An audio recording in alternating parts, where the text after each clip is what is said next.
Welcome to the Trucker Talk Network. This is Mike coming at you tonight. Well, wait a minute. It's today. I don't even know what day it is. Glad to see everybody is doing healthy again. If you notice, I'm back in the saddle again with the trucking. Maiden voyage after a long 3 months out of action. But hey, we're back at it. Thankful for that.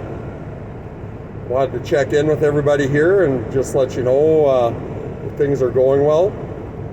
It's a beautiful day outside today. Looks like it might get a little warm.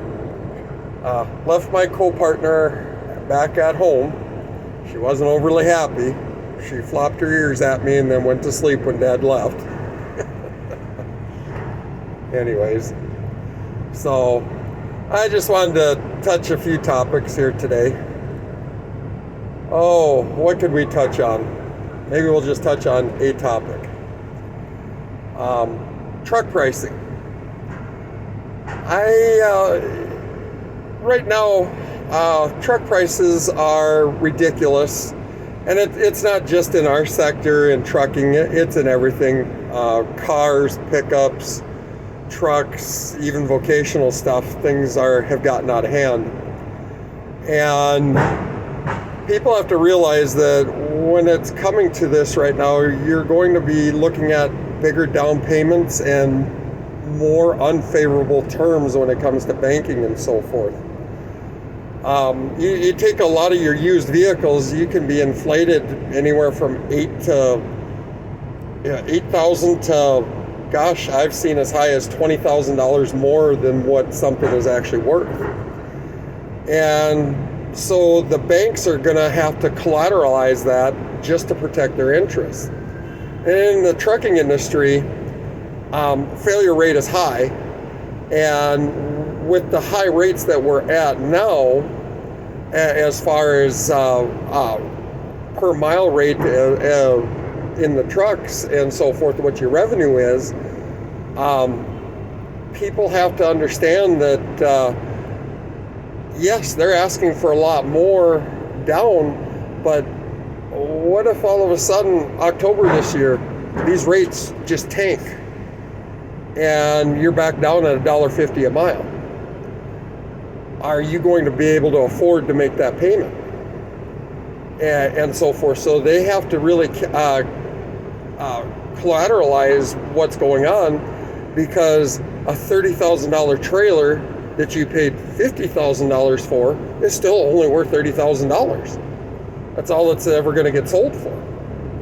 And in many cases, when it goes to an auction, that $30,000 trailer may only go for $25,000. So if you paid $50,000 and let's say you made $10,000 in payments on it, didn't put any money down on it, and so forth, and all of a sudden they got to repossess it 6 months, a year later, and so forth, the bank is absolutely, their hands are tied. They're going to lose money. Now, one of the things that does happen is any inequity on a repossession that you have, a bank will sue you for that. They have the right, because you didn't complete your obligation. So that's one of the things that you got to be looking at right now. The other thing that people need to be thinking about right now too is it is difficult to get a new truck and so forth. Right now is the time to be making money. If your truck, if you've got an older truck and it's costing you money to fix it and repair it and so forth, you got to remember there's not a part in a truck that you can't fix. Just like a jetliner. You don't see the airline industry getting rid of jets every 5 years or every 10 years. Hell, they barely park them at every 20 years. They go through very rigorous checks and inspections and so forth, and a lot of times they will rebuild them because overall it's still worth doing that. Myself personally, I had an International 9400i, 2007, And I had intended to do that. The reason why I didn't with that truck was the simple fact that after I would have spent $50,000 going through it, rebuilding the motor, putting a new wire harness in it, new transmission, and so forth, this truck was still only going to be worth $25,000. And in some cases, that would be nuts to put $50,000 into something that's only worth $25,000. But you have to look at it. What kind of problems or issues were you running into that piece of equipment before you got to that point?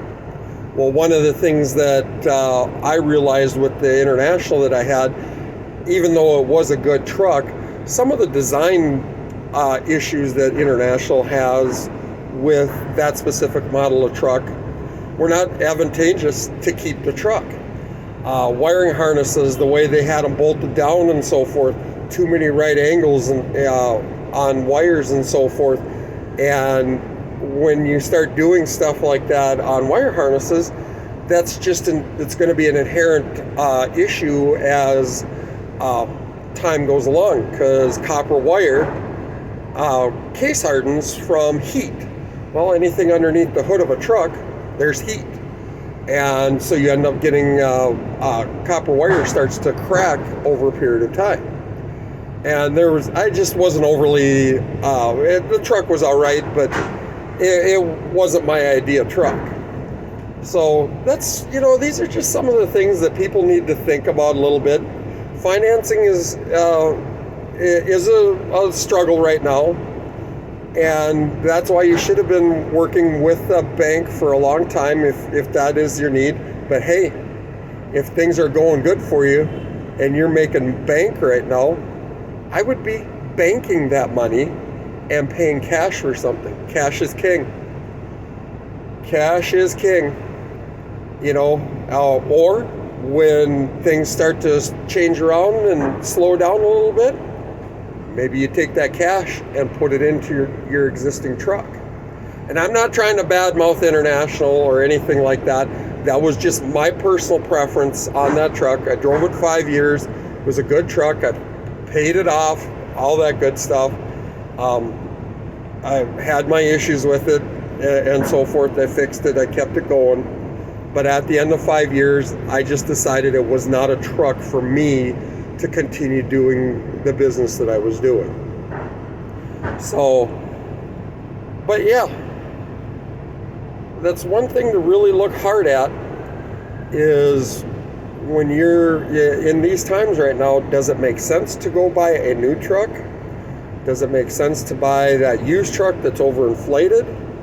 Or does it make sense to fix what you have and just keep it rolling?